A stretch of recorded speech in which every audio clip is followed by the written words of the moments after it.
Pues empezamos.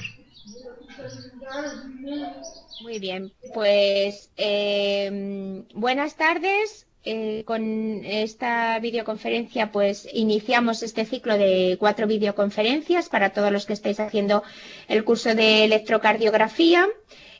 Animaros a que si estáis alguno conectado, yo creo que podéis hablar, podéis interrumpirme en cualquier lugar, en cualquier momento para preguntarme, y si no estáis ninguno conectado, si luego la veis pues en diferido, pues cualquier duda que tengáis pues me la hacéis llegar pues a través de los mensajes o a través del portal del curso, o bueno, o como vosotros estiméis oportuno, ¿de acuerdo? Entonces, esta primera videoconferencia pues se trata habla del electrocardiograma normal, de las variantes de la normalidad y luego de los bloqueos de rama. Las diapositivas están contenidas en los apuntes, con lo cual es un poquitito pues resaltar ciertos aspectos, que ya si los habéis estudiado y leído, pues esto lo domináis de sobra. Entonces, ¿cómo se lee un electrocardiograma? Bueno, pues hay que seguir una serie de pasos para que no se nos olvide nada. En estos pasos, pues tenemos el ritmo cardíaco, la frecuencia, el cálculo del eje QRS, la onda P, el complejo QRS, segmento ST, la onda T, el intervalo QT y la onda U.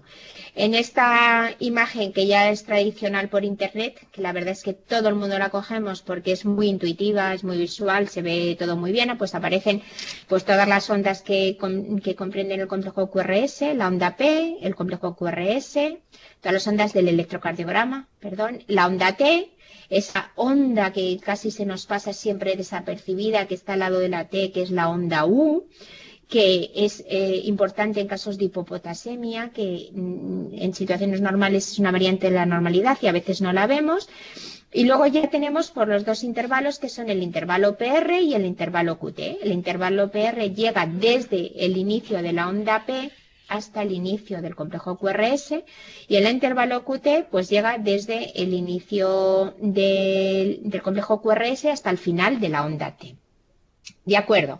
Pues entonces pasamos a ver cómo se lee un electrocardiograma. Lo primero que hacemos cuando miramos un electrocardiograma es ver si los complejos QRS son rítmicos o no son rítmicos. Entonces, ¿cómo se mira? Pues nadie, normalmente ni llevamos un compás ni llevamos una regla, pero normalmente podemos coger un papel con un boli y trazar dónde están a qué distancia están 3 complejos QRS, y luego mover el papel para ver si esa distancia es igual o muy parecida. Pero porque sean los complejos QRS regulares, no vamos a estar siempre en casos de ritmo sinusal, porque puede ser, por ejemplo, un flúter auricular, donde los complejos QRS están a la misma distancia, en un flúter común. O, por ejemplo, ser una taquicardia paroxística supraventricular. Los complejos QRS también están regulares. Entonces, ¿qué miramos lo siguiente? Lo siguiente es que miramos si delante de cada electrocardiograma, de cada QRS, perdón, si delante de cada QRS hay una onda P. Es decir, si cada QRS va precedida de la onda P, estamos ya en condiciones de decir que hay un ritmo sinusal. A continuación, pasamos a ver la frecuencia cardíaca. ¿Cómo calculamos la frecuencia cardíaca de forma habitual? Pues bueno, todos los que estáis aquí pues ya tenéis, seguro que habéis leído bastantes veces más de un electrocardiograma y sabemos esa famosa regla que deriva de la distancia a la que están situados estos cuadritos chiquititos que decimos. Hemos dicho que cada milímetro en sentido horizontal pues son 0,04 segundos. Y cada 5 cuadritos son 0,2 segundos. ¿De acuerdo? En situaciones en que la velocidad del papel va a 25 milímetros por segundo.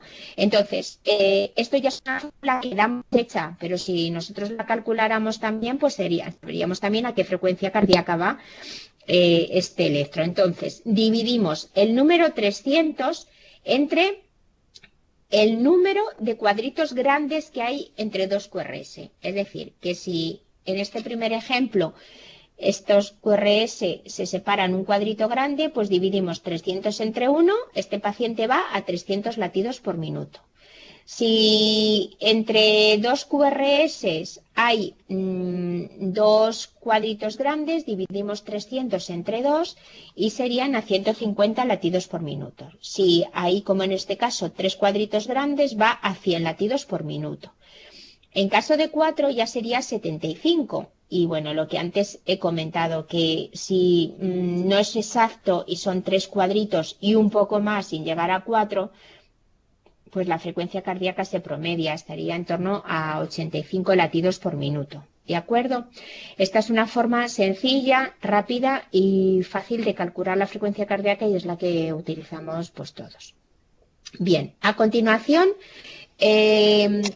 tenemos que ver el cálculo del eje del QRS. Siempre he dicho que, bueno, resulta más difícil explicar ¿cómo se calcula el eje del QRS? Que una vez que ya has entendido los conceptos y ves un electro y los miras. Y os lo digo por experiencia.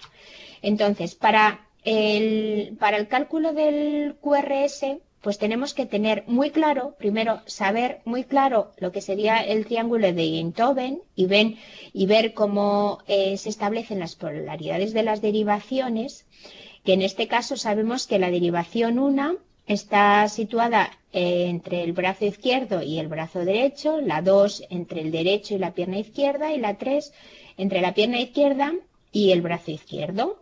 Pero sabiendo cómo son las polaridades, porque en 1 el brazo izquierdo es positivo, brazo derecho negativo, en 2 negativo el brazo derecho, positiva la pierna izquierda y en 3 positiva la pierna izquierda y negativo el brazo izquierdo.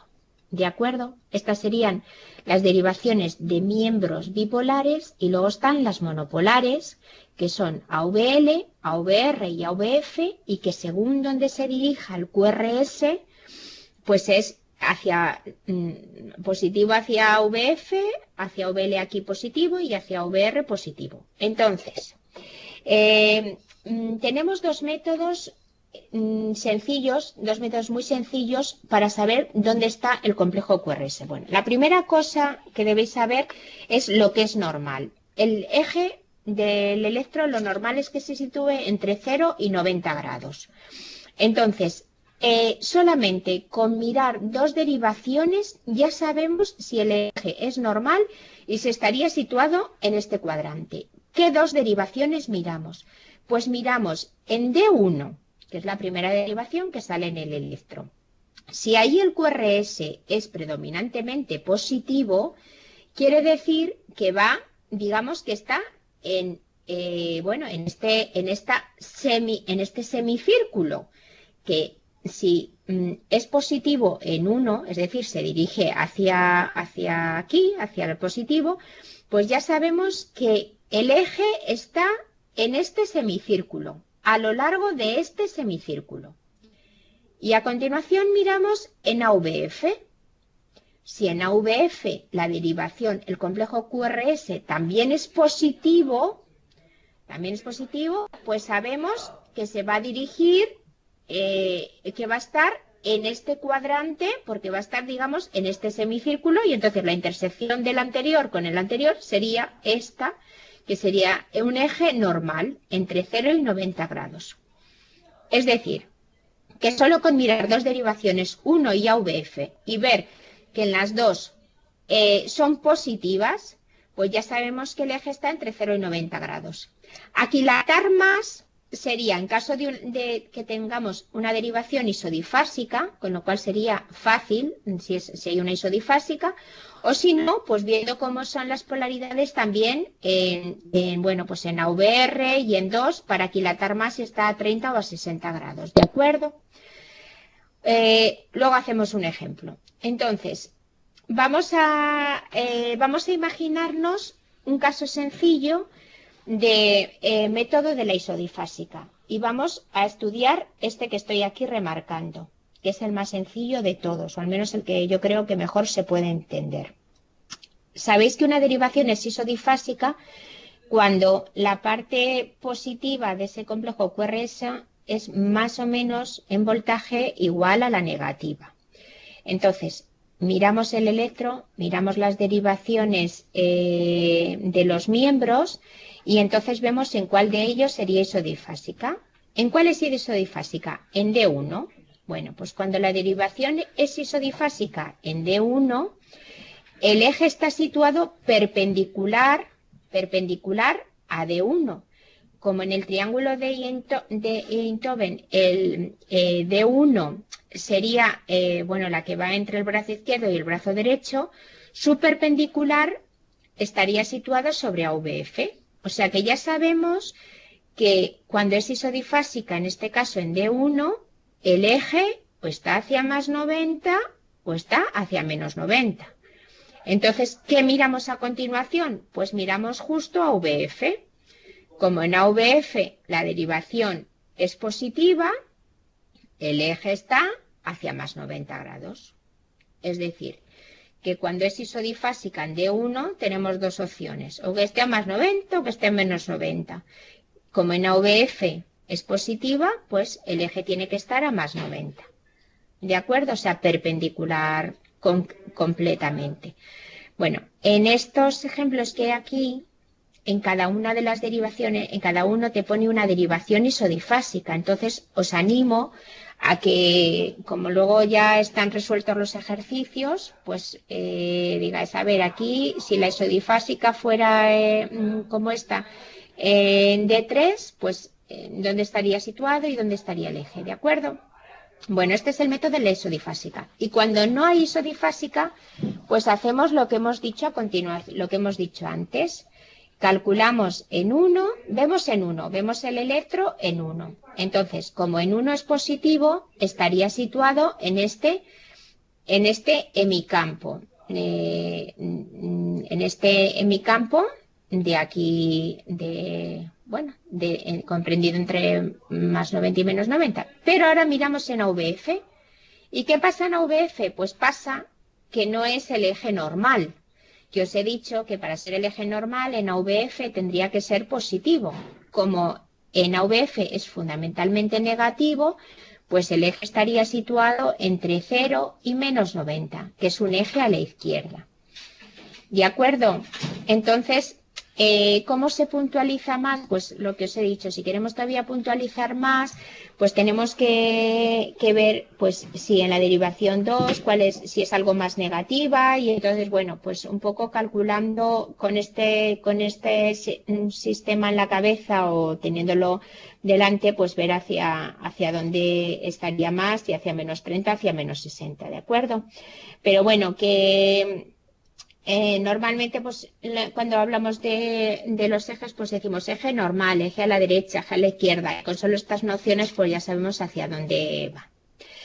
Bien, en este caso, por ejemplo, que sería un electro que está puesto así de ejemplo, pues, por ejemplo, imaginaros que no encontramos ninguna isodifásica. Entonces, pues decimos, como en uno es positivo y en AVF también es positivo, este electro lo que tiene fundamentalmente pues es el eje que tiene es normal, entre 0 y 90.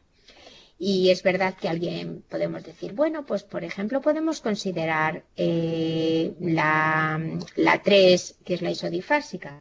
Entonces, muy bien, lo consideramos. La 3 es la que está comprendida entre la pierna izquierda y el brazo izquierdo. Y la perpendicular a esa, pues sería, a ver, A3 sería AVL, ¿de acuerdo? Entonces estaría situado pues a más 30 grados, más o menos. ¿De acuerdo? Eso haciéndolo por el método, o sea, ya para puntualizar más a dónde estaría, ¿de acuerdo? Pero es que saber que este es un eje normal. Bueno, a continuación tenemos que valorar pues la onda P, que hemos dicho que la onda P tiene que ser menor tanto en anchura como en voltaje de 2,5 milímetros, tanto de ancho como de alto, que uno sería la anchura que sería duración y otro sería el voltaje. Suele ser positiva en todas las derivaciones, salvo en AVR, que es negativa. y que es normal. Y en V1 puede ser isodifásica. El intervalo PR se mide desde el inicio de la onda P hasta el complejo QRS. Entonces, lo normal es que mida entre 0,12 segundos y 0,20. Aquí voy a decir alguna matización, y es que en las personas mayores el intervalo PR tiende a alargarse, con lo cual en mayores de 75 años, si es 0,22 o 22 milisegundos, es normal. No se considera que hay un bloqueo V de primer grado. Y si en los niños, si es algo menos de 0,12, como por ejemplo 0,10 segundos, también se considera normal. Cuando es por encima, en todos los demás casos que fuera por encima de 0,20, es lo que se denomina bloqueo AV de primer grado. Y en caso de que fuera muy corto el PR, es decir, que la onda P está muy unida al QRS, pues es lo que se llama el PR corto, que es una variante lo del síndrome de Wolff-Parkinson-White, que puede dar lugar, como ya sabéis, a arritmias. Ese sería el intervalo PR, muy importante también de medir. A continuación, tenemos que evaluar cómo son los complejos QRS. Mirad, los complejos QRS están formados, bueno, pues si son las tres ondas, serían las tres ondas QRS, como este primer complejo que está aquí. La primera onda que es negativa en un complejo QRS siempre va a ser una onda Q. La segunda sería una onda R y la tercera onda sería una onda S. Este complejo que tiene onda Q no quiere decir que todas las ondas Q que aparezcan en los complejos QRS son patológicas, sino que tienen que cumplir una serie de características de profundidad o de anchura para que esta onda Q sea patológica, ¿de acuerdo? Si no hubiera una primera onda negativa, es decir, como en este caso, pues la primera onda que habría se le llamaría siempre onda R. Y la onda que hay a continuación negativa sería una onda S, que en este caso es una onda S profunda. ¿De acuerdo? Y, por ejemplo, esta morfología es la típica de V1, de la precordial V1. Y, por ejemplo, esta otra, en la que lo primero sería una onda R, seguiríamos una onda S y luego habría otra segunda onda R o R', pues esto sería lo que se denomina el bloqueo de rama derecha, donde hay una R' a continuación de la RS normal. ¿De acuerdo? Y esta, por ejemplo, pues sí que puede ser con una onda Q sola muy ancha, muy profunda, pues lo que sería un complejo típico de una morfología de un infarto, que se ve QR. ¿De acuerdo? Entonces, bueno, esto es un recuerda que dice que si en un complejo QRS hay una mínima onda positiva inicial, una minimísima onda positiva, pues será una onda OR. Y lo siguiente es una onda S. Entonces no hay que confundirlas con una onda Q, pero bueno, que esto es ver electros y no intentar no equivocarse. A continuación, voy a dejar 20 segundos para este ejercicio, lo hago yo siempre que empiezo los cursos de electro, y es, sabéis que en el electro, eso lo he obviado en esta charla porque ya sois todos médicos y todo eso lo domináis, pues hay 12 derivaciones, 6 frontales y 6 precordiales.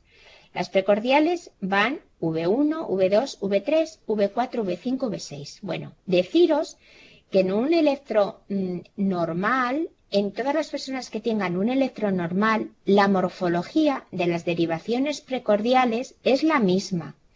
Y lo que ocurre es que cuando yo hago este ejercicio y se lo planteo a cualquiera, a los residentes, a los médicos que hacen cursos de electros, no tienen bien en la cabeza cómo es la morfología del complejo QRS normal, las derivaciones precordiales. Y esto es como una foto. Es decir, pues en V1 tiene el pelo largo y las orejas muy abiertas, y en V2 tiene el pelo cortito y las orejas más pequeñas. O sea, es decir, que morfología de las derivaciones en precordiales es la misma, y por eso muchas veces nos liamos a la hora de ver los bloqueos, o a la hora de ver las Qs de los infartos, o si esto es normal o no es normal, pero si lo tuviéramos en mente, pues lo distinguiríamos fácilmente. Entonces, A lo que voy, ya que os he dejado un rato para que dibujéis en un papel y a ver si habéis adivinado cómo es la morfología del QRS en las derivaciones precordiales, pues mirad, la derivación V1, la precordial V1, ya sabéis que se sitúa el electrodo en el cuarto espacio intercostal a nivel de la línea external derecha. Y en V2 igual, hacia la izquierda, línea external izquierda, y luego ya van hacia la sila V3, V4, V5, V6. Bueno, pues en V1 la morfología normal es una pequeña R seguida de una onda S profundo. ¿Y esto por qué es así? Bueno, pues como vosotros sois médicos, a mí esto me encanta explicarlo, pues lo voy a explicar. Y lo voy a explicar porque esto consiste en una serie de vectores en la suma de fuerzas. Entonces, si estamos mirando el corazón de frente, nosotros estamos aquí en la derivación V1, esto está a la izquierda, o sea, yo estoy mirando el corazón desde aquí.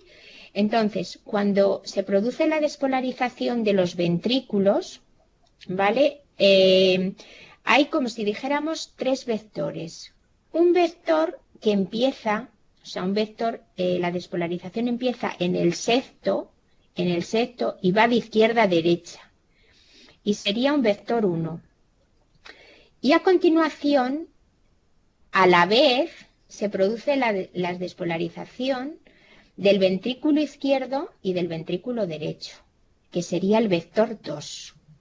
Como el ventrículo izquierdo es predominante y tiene mucha más masa muscular que el derecho, el vector 2, este vector 2, digamos que tiene como dos componentes, el del ventrículo izquierdo y el ventrículo derecho, pero como este predomina, el ventrículo derecho se anula y prácticamente el que predomina es, como lo veis, este vector 2. Y finalmente, al final ya se despolarizan las bases de los ventrículos, que es el vector 3. Entonces, imaginaros, si yo estoy situada, si soy el electrodo V1, pues lo primero que hay es la despolarización del septo. Y como lo estoy viendo desde aquí, pues entonces se acerca a mí ese vector, con lo cual en V1 hay una pequeña R inicial. Para luego continuar con la despolarización predominante del ventrículo izquierdo que se aleja y es muy grande, con lo cual lo que hay es una S profunda. Y en V1 no habría vector 3 porque ya queda como digamos también enmascarada por este vector 2. ¿De acuerdo? Entonces, si soy V1, si soy este electrodo, yo soy un complejito R pequeño que corresponde a esta despolarización del septo, que la estoy mirando, y luego S grandita, S muy grande, muy profunda, que corresponde a la despolarización del ventrículo izquierdo, que es muy grande. Bueno, si en vez de ser V1 soy V2, pues entonces ya veo la despolarización del tabique, la veo más grande y a la vez pues estas ondas izquierdas y derechas se van sumando y entonces veo esta S más pequeña. Si ya me pongo por aquí, pues ya voy viendo que hay una R más grande y una S más pequeña. Y si me pongo concretamente en V4, pues ¿qué me ocurre? Que aquí esto es lo que se llama la zona de la transición. Anda, que aquí de ver un complejo RS paso a ver una mini Q pequeña. Esa mini Q pequeña que veo aquí es la despolarización del septo, que en este caso se aleja de mí. Por eso sale una onda Q que es pequeña y negativa. Y a continuación ya veo la grande, la que mira para mí, porque ahora estoy mirando aquí. Entonces la despolarización del ventrículo izquierdo es la predominante, que es una onda R grande positiva, Y luego, en principio, esta pequeñísima S es la despolarización de las bases. Es decir, que esto sería V4, V5 y V6, que esto es el complejo típico en V6. Una mini Q que no es patológica, que corresponde a la despolarización del septo, una onda R grande porque es la despolarización del ventrículo izquierdo que la veo venir, y finalmente la despolarización de las bases que también se van fuera de mí y por eso la veo negativa. Entonces, esto se repite en todos los electros normales, casi en todos, ¿eh? A veces no aparece esta ondita mini Q, pero si apareciera es normal.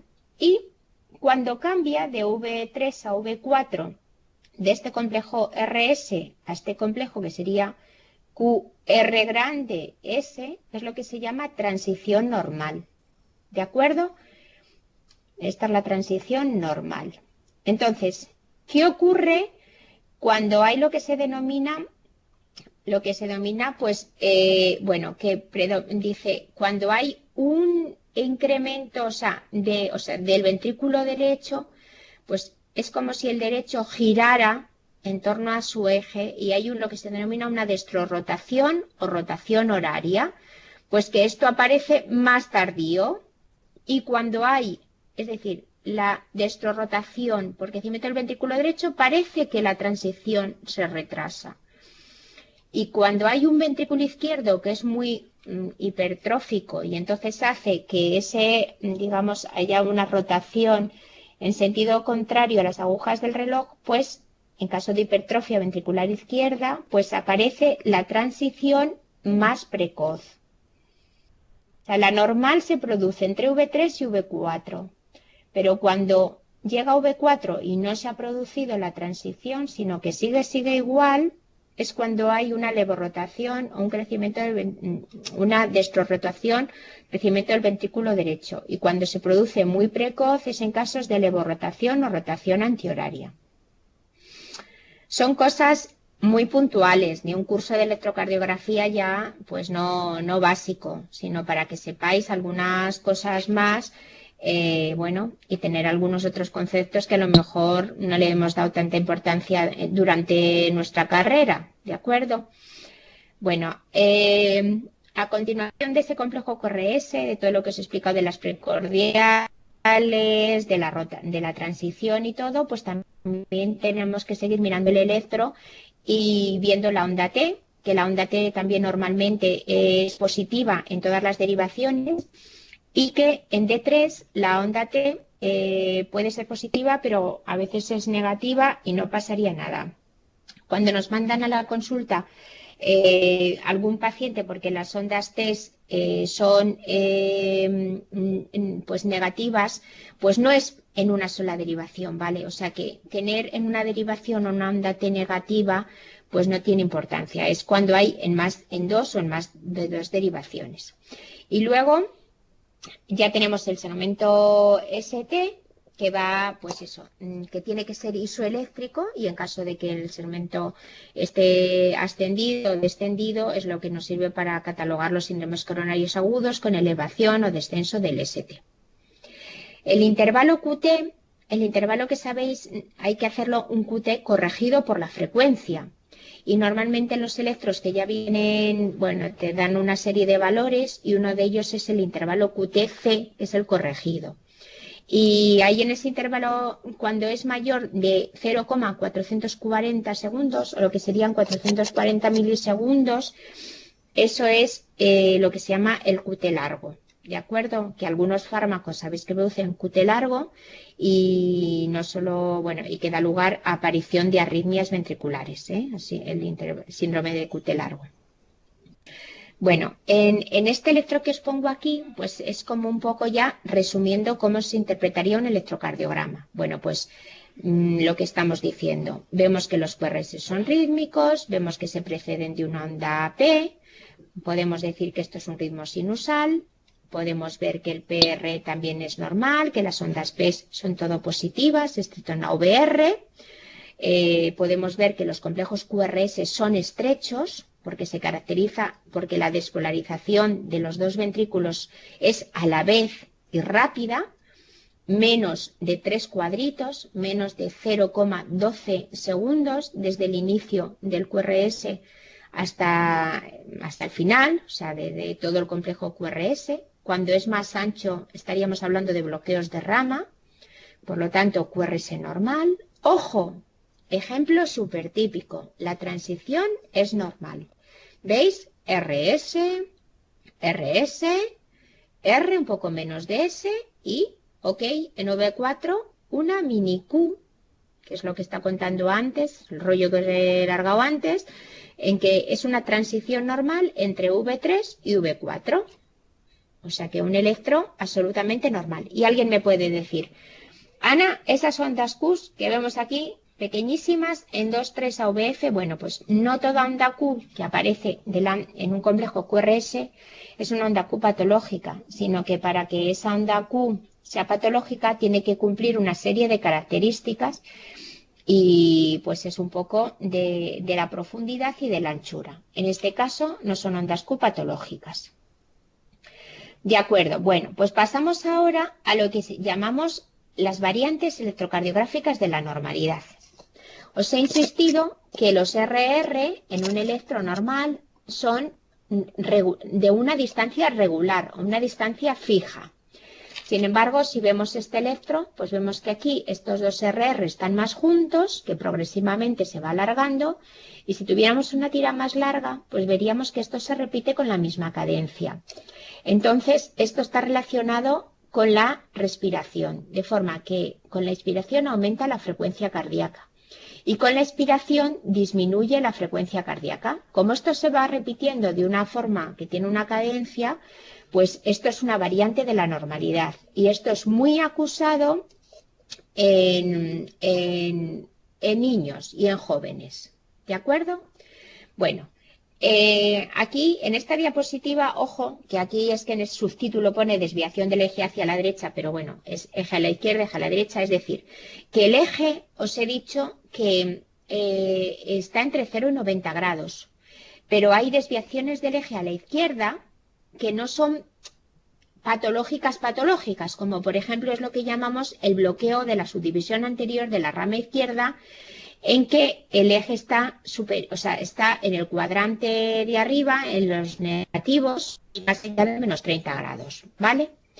Entonces, eso es una desviación del eje a la izquierda que tampoco tiene mucha importancia. Y la desviación del eje a la derecha, pues se observa, que el eje esté, digamos, a más 90, pues en los corazones verticalizados, en gente con hábito asténico, anomalías torácicas y también lo que decimos ahí, aunque esto ya no nos compete, que en los electros de los lactantes y de los niños, también el eje está desviado a la derecha por la verticalización, porque predomina en los niños el ventrículo derecho.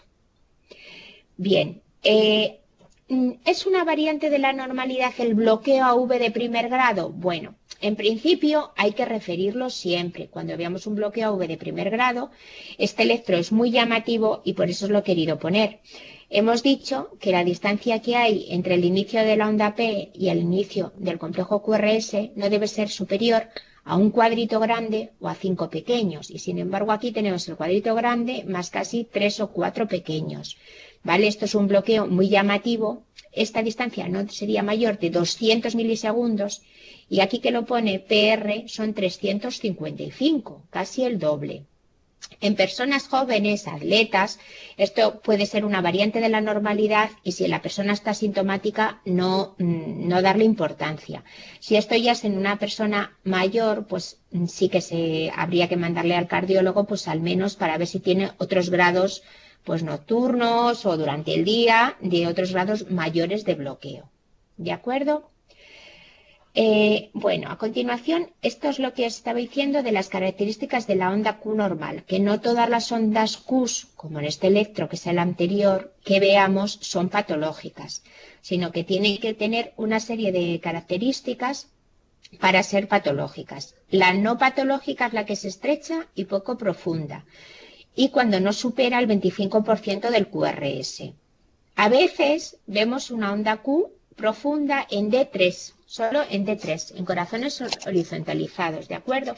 Y eso es una variante de la normalidad, ¿de acuerdo? Y luego, en las precordiales, como ya os he contado todo lo de la despolarización, nunca habría ondas Q en V1 o V2, porque hay un complejo RS. Empieza habiéndolas y muy chiquitinas, las mini Qs, pues en torno a V4, ¿de acuerdo? O según si la transición es precoz. Entonces, bueno, pues eso, que la onda Q también hay que valorarla. Otra cosa importante que es el patrón de repolarización precoz. Este patrón de repolarización precoz se ve en jóvenes y se ve en atletas. Y se ve una elevación del ST con esta forma, una elevación así cóncava, y que no está queriendo decir, esta persona puede estar haciendo un electronormal, estar totalmente asintomático, y esto es lo que llamamos el patrón de repolarización precoz. Bueno, os voy a contar aquí, porque es muy bonito, es una anécdota, todo esto a propósito de los deportistas. Entonces, este patrón de repolarización precoz en el deportista, pues es normal cuando es pues de esta forma, ¿no? Esta elevación del ST que podemos observar en esta figura. Y en algunos casos, o sea, en un deportista, por muy entrenado que esté, por mucho que haya un corazón que pueda ser más grande o quizá un poquitito más hipertrófico que el normal, nunca debe haber en V4, V5, V6 ondas T negativas o patológicas, porque recientemente se ha hecho un estudio en el que estas ondas T en V4, V5 no son del deportista normal, sino que son patológicas. ¿Qué hay en este electro de aquí? Bueno, pues que hay una excepción y son los atletas que son afroamericanos. Es decir, que en estos atletas que se ve aquí, hay este tipo de repolarización, ¿de acuerdo?, que nos llamaría mucho la atención y nos preocuparía, y que es normal en este tipo de esta etnia, pero que solo la vemos en V2, V3. Es decir, veis que hay como una elevación del ST y luego una onda T que es claramente negativa. No debe pasar de V2, V3. Ondas T negativas en atletas V4, V5, V6, ondas T negativas son patológicas o al menos obligan a estudiarse y a seguirse, porque puede ser una miocardiopatía hipertrófica incipiente. Bueno, entonces, nada, este dibujo es de un artículo así reciente porque es bonito, porque veis que se está estudiando ahora mucho, se está centrando mucho en las alteraciones del corazón en el atleta, el corazón del atleta sano, y saberlo distinguir de un corazón de un atleta, pero que ese corazón no sea sano, ¿de acuerdo? O sea, las alteraciones que se producen en el corazón debido al deporte de las que no son, y son miocardiopatías hipertróficas incipientes. Otra vez seguimos con variantes de la normalidad en el sentido de que os he dicho que las ondas T tienen que ser positivas en todas las derivaciones, pero se puede ver una onda T negativa en V1 que se encuentra en el 20% de los adultos sanos, y en las mujeres y en sujetos de raza negra, que es lo que os he dicho un poquito al respecto de estos atletas afroamericanos, esta onda T negativa puede aparecer también en V2 y como mucho en V3, y eso también es normal. En este caso, las ramas de la T son asimétricas y la T no es muy profunda, y esto se llama como que ha persistido el patrón infantil, ¿vale? O sea, que persiste un patrón infantil hasta la edad adulta, pero no mucho más de estas derivaciones. Ojo, ya cuando hay ondas T negativas V5, V6, no es normal. Otra variante de la normalidad es lo que se llama el bloqueo incompleto de rama derecha. Lo tengo aquí subrayado en esta derivación, en el que podemos observar una onda en V1, lo normal que sería ese complejo RS profunda, y luego aparece una segunda R pero sin que este complejo QRS sea más ancho de lo normal. ¿Vale? Entonces, una onda R' en V1, pues también, en principio, puede ser considerada una variante de la normalidad, y mirad lo que pone aquí, que ocasionalmente desaparece simplemente bajando los electrodos de las derivaciones V1 y V2 uno o dos espacios intercostales. Y esto es muy curioso porque a veces, pues el médico de atención primaria, el otro día concretamente una niña de unos 14 o 15 años, pues dice, es que le han hecho un electro, el médico de cabecera y tiene un bloqueo de rama derecha. Entonces, bueno, lo primero que hacemos es repítele el electro. Pues en el electro de la consulta era normal y como que todo el mundo estaba asombrado, pues simplemente ha sido algo posicional. Es decir, que probablemente en los electrodos del centro de salud le hayan subido las derivaciones, bueno, pues a otro espacio intercostal, y sin embargo aquí las V1 y V2 las hemos bajado porque es que la niña traía los dos electrodos, el del centro de salud y el absolutamente normal que le hemos hecho en la consulta, ¿de acuerdo? Entonces, pues eso, que solamente es con un posicional. Y luego lo que hemos dicho, que la onda U, que es esa que aparece detrás de la T, tiene significado incierto, que puede ser normal o puede aparecer en casos patológicos, y que sobre todo la onda U está muy relacionada con la hipopotasemia, y que según va disminuyendo el nivel de potasio en sangre a niveles muy patológicos, esa onda U se hace muy llamativa.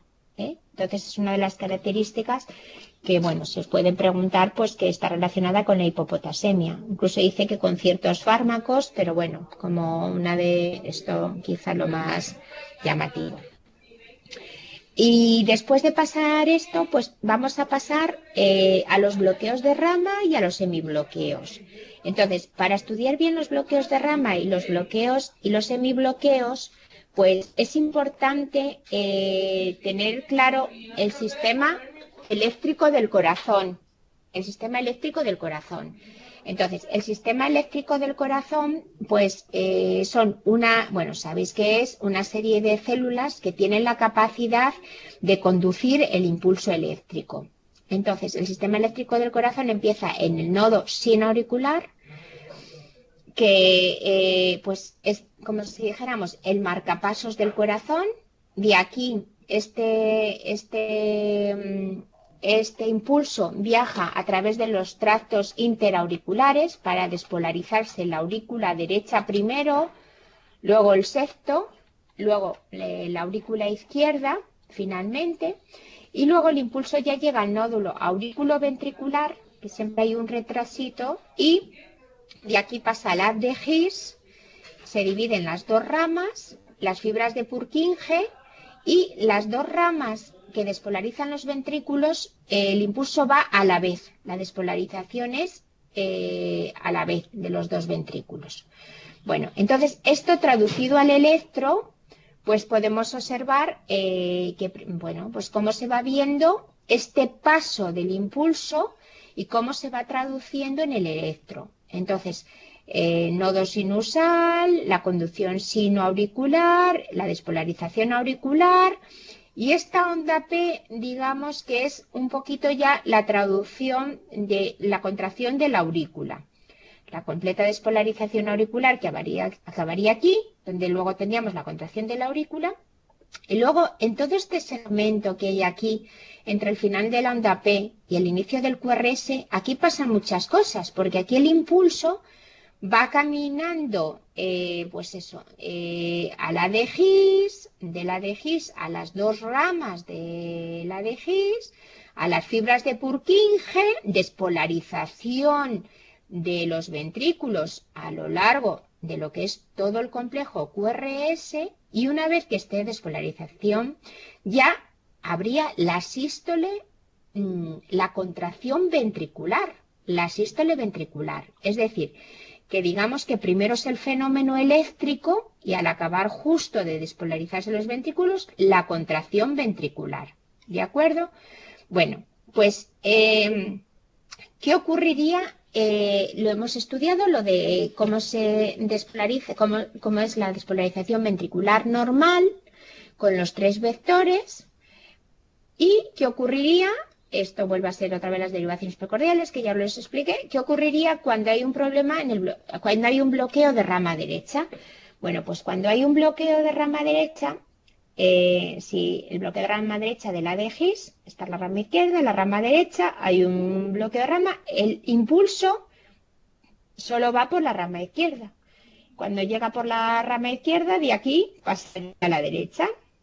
Entonces, en la derivación, primero, ¿qué ocurre? Que los 2 ventrículos no se despolarizan a la vez. Entonces, la consecuencia inmediata de esto es que hay un ensanchamiento del complejo QRS, que ya mide más de 0,12 segundos, porque primero es el izquierdo y luego es el derecho. Entonces, visto así desde las derivaciones precordiales, como estoy viendo como antes en V1, el corazón despolarizarse, la primera parte, el primer vector que es el sexto, ese se mantiene, con lo cual la R primera en V1 se mantiene.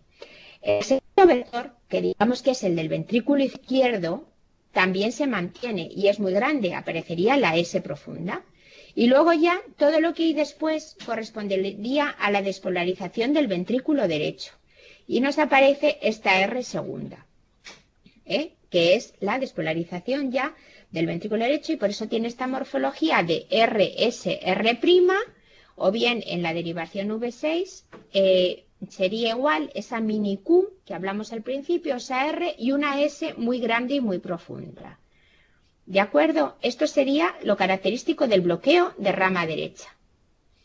Esto vuelve a ser otro ejemplo de bloqueo de rama derecha para señalar lo que hay, la R segunda aquí en V1, la S profunda en V6 y una serie de características del bloqueo de rama derecha que, bueno, pues que si las vamos leyendo vemos que corresponde completamente a lo que ya sabemos del bloqueo de rama derecha. Y aquí unos ejemplitos donde dice que se puede ver el bloqueo de rama derecha, que se puede ver en personas sanas, pero que también puede ser en personas que tengan patología.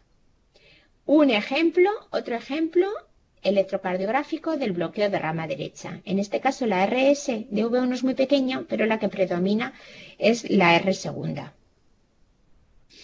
Y luego este electro lo he querido poner porque esto es muy típico y es por lo típico como para hacer caer al R pequeño, el residente pequeño, porque esto es el caso de una persona que ha tenido un infarto antiguo, bueno, en este caso sería un infarto en fase subaguda, porque ha hecho una onda Q, pero esta onda que vemos aquí es la R' de un bloqueo de rama derecha, es decir, en el seno de un bloqueo de rama derecha está habiendo un infarto subagudo con elevación del ST, y esta segunda R es la segunda R. ¿Por qué? Porque ha perdido la primera, que la primera R es la que estaría situada en V1. Ha perdido la primera R, ¿de acuerdo? Y nos queda la segunda. Es el bloqueo de rama derecha de la de His en el contexto de una necrosis anterior. Bueno, entonces, ¿qué ocurre en el bloqueo de rama izquierda de la de His? En el caso del bloqueo de rama izquierda, pues lo que está fallando es la despolarización de la rama izquierda, porque vendría hacia la derecha, y luego ya se despolarizaría del ventrículo derecho al ventrículo izquierdo, con lo cual el complejo es diferente ya desde el principio, o sea, no se parece nada a lo normal y es un complejo que es un complejo muy ancho, que tiene forma, pues yo qué sé, llaman de M, de una casita, que se ve en V5, V6, 1 y AVL, un complejo totalmente atípico, y lo que sería la onda T, lo que sería la repolarización, pues también va en sentido contrario a lo que es el complejo QRS, o sea que hay unas ondas T profundas e invertidas. Bueno, estos serían los ítems que hay del bloqueo de rama izquierda, pero pasa lo mismo que os he dicho antes, que el bloqueo de rama izquierda siempre es igual en todos los electros, o muy parecido. Miramos en V5, en V6, en 1 y en AVL. No aparece nada de lo que sería el complejo que ya sabemos estándar. Es un complejo ancho que tiene una forma de M o una forma, sí, de M más bien. Y luego con una repolarización que está en sentido inverso en estas 4 derivaciones. Os he puesto aquí el electro normal para que veáis lo diferente que es en un bloqueo de rama izquierda. Por ejemplo, otro ejemplo, pues vemos también en V5, V6, esa forma así de M, ancha, no existe esa mini Q, no existe S, y en 1 y en AVL, pues es parecido también, ancho, y las ondas T son negativas, están invertidas. Y esta diapositiva, pues ya recoge un poquito, los puntos claves donde tenemos que centrarnos para distinguir el bloqueo de rama derecha y de rama izquierda. En este ejemplo, o sea, en el primer ejemplo sería la derivación normal en V1 y en V6. ¿Veis? Lo he repetido ya muchas veces. RS, V6 mini Q, R. Si es el bloqueo de rama derecha, la primera parte se mantiene, y lo que varía es que hay una segunda R en V1 y una S profunda en V6. Y lo que no es ya para nada igual, ni se puede tener casi una regla, pues es en el bloqueo de rama izquierda, con esa forma en V6 así, de M podéis llamar, a veces no es igual, aquí en V1 sería invertida, y con la repolarización en sentido contrario a lo que sería el complejo QRS. ¿De acuerdo? Bueno, entonces vamos a decir ya los últimos conceptos del hemibloqueo anterior izquierdo, que esto es lo que hemos dicho que en alguna ocasión es una variante de la normalidad, porque es que el eje de ese electro está situado muy a la izquierda, a menos 30 grados, menos 60, menos 75 grados. Entonces, sería un bloqueo de la subdivisión anterior de la rama izquierda y eso produce un eje muy a la izquierda. Entonces, realmente hay una serie de ítems, una serie muy larga de ítems donde dice cómo distinguiríamos el bloqueo de la subdivisión anterior de rama izquierda. Y luego hay una famosa regla mnemotécnica que yo, hasta que no estuve en contacto con los residentes, porque yo no me la había aprendido, la verdad, yo me había estudiado en mi bloqueo por los ejes, que sabéis, la famosa PNN da pena, pero lo que está queriendo decir es cómo son las polaridades en cada una de las derivaciones frontales, cómo son las polaridades de los QRS en cada una de las derivaciones frontales. Positiva en D1, P. Negativa en D2, ne. P, ne. Negativa en D3. Da igual en AVR. P, positiva en AVL. Da pena, negativa en AVF. De acuerdo. Esto es una regla mnemotécnica para saber cómo son las polaridades de los QRS en las derivaciones frontales en el bloqueo anterior de la subdivisión anterior de rama izquierda. Pero que si vosotros domináis el eje, os dais cuenta que esto corresponde con un eje extremadamente izquierdo, en el que os he dicho que en uno es positivo, pero en AVF es negativo, o sea que ya lo tenemos de entrada situado en el cuadrante de arriba, pero luego también en 3 es negativo y sobre todo que en AVR, si es positivo, ya está muy a la izquierda. Entonces, esas listas que hay interminables de cómo distinguir un bloqueo de anterior de rama izquierda, creo que son que nos gastan memoria.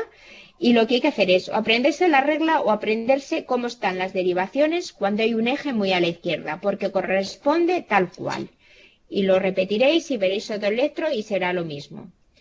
Esto que os pongo aquí, esta serie de diapositivas, es la serie de cosas que pasan en cada derivación para que esta regla mnemotécnica se cumpla. ¿de acuerdo? Pero en el fondo es lo mismo en cualquier electro, que haya un bloqueo anterior de rama izquierda.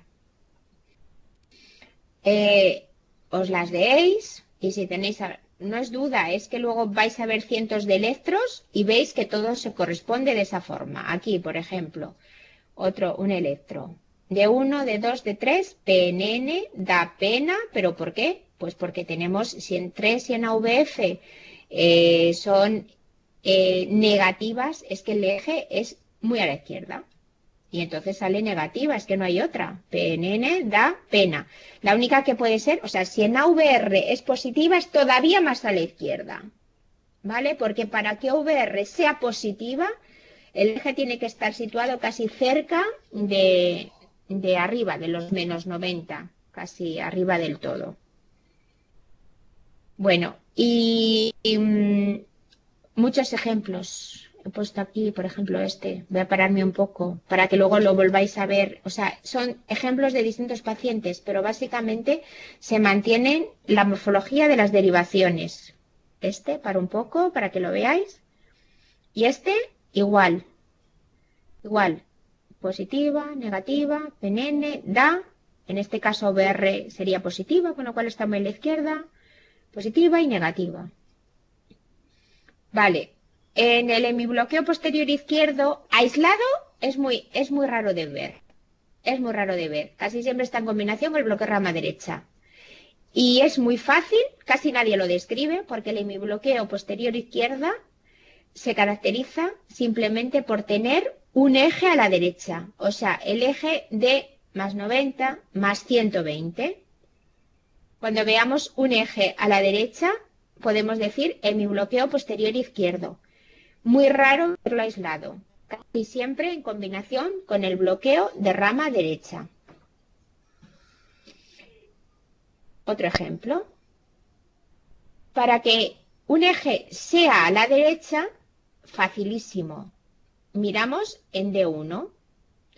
En D1, 95% de las personas tenemos la derivación positiva.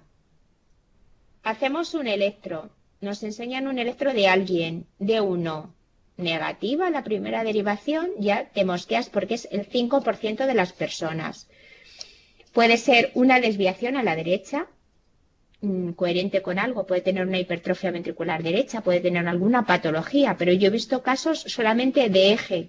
La persona, yo me empeñaba en que esa persona tenía que tener patología y no tenía nada, era cuestión de eje, porque es tan raro ver que en D1 es negativo, que esto es, pues no, pues te llama la atención, ¿vale? Porque el 90% de las personas, bueno, he dicho 95, 90, vamos a poner, en D1 el complejo es positivo. Y si es negativo, el eje está a la derecha, ¿de acuerdo? Entonces, esto fue el otro día curioso, anecdótico, porque también la regla mnemotécnica que vale para el bloqueo de rama izquierda, al contrario, aunque no tiene una frase tan chula como la del PNN da pena, al contrario, justo es en el hemibloqueo posterior izquierda. O sea que si en el otro lado empezamos con P positiva, esta es negativa. Si en el otro era P negativa, aquí es positiva. O sea, justo la misma regla mnemotécnica, ya sin frase tan bonita,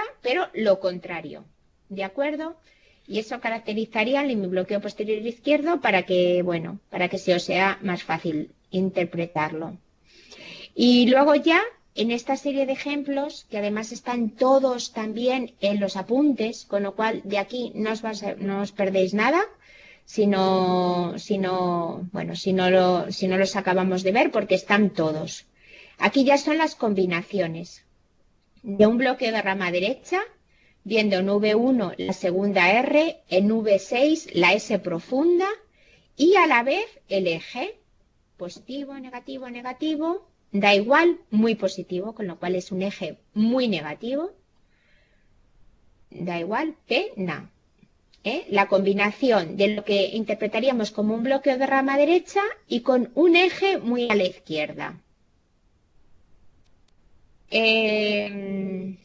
Bueno, esta diapositiva la dejo, que es algo que está escrito en los apuntes también, con lo cual también es importante de ver. Y luego aquí es un caso, bueno, pues está sacado de internet, de un paciente que pasó muchos años entre uno y otro, exactamente pues pasaron 15 años, que de tener un electro normal, pues pasó a tener un electro con bloqueo de rama derecha y también de la subdivisión anterior, y luego también el PR aumentó, y finalmente pues hubo una disociación y le fue implantado un marcapasos definitivo.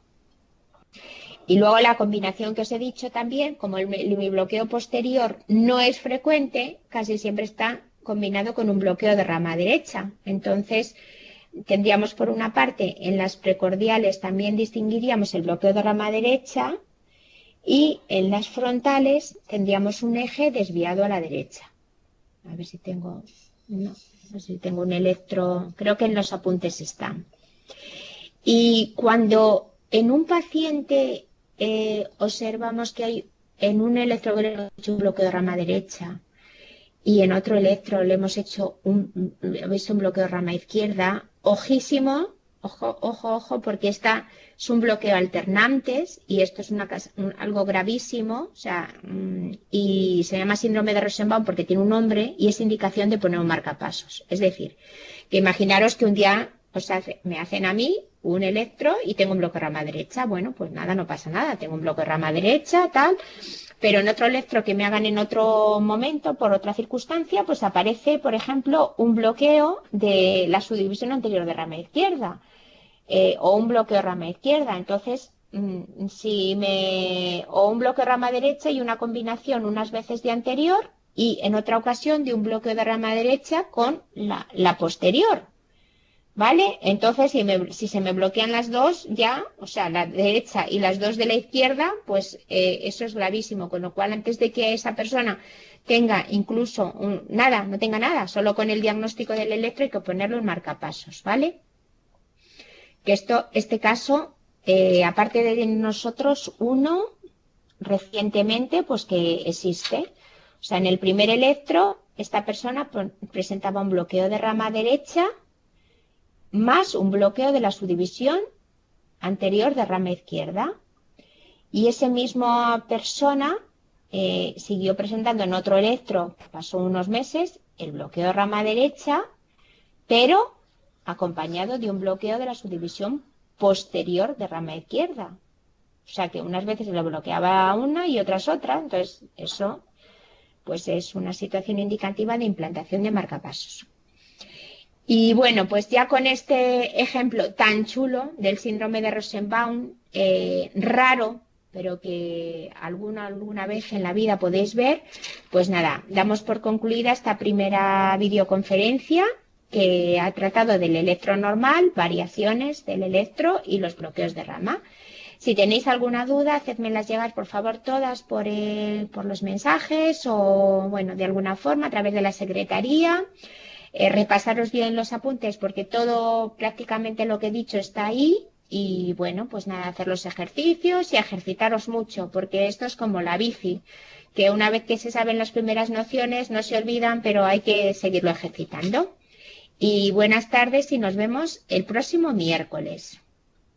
Hasta el próximo miércoles.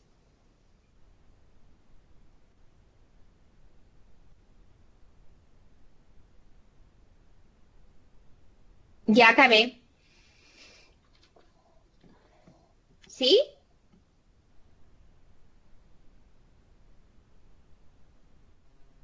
¿Hola? Madre, he quedado aquí colgada.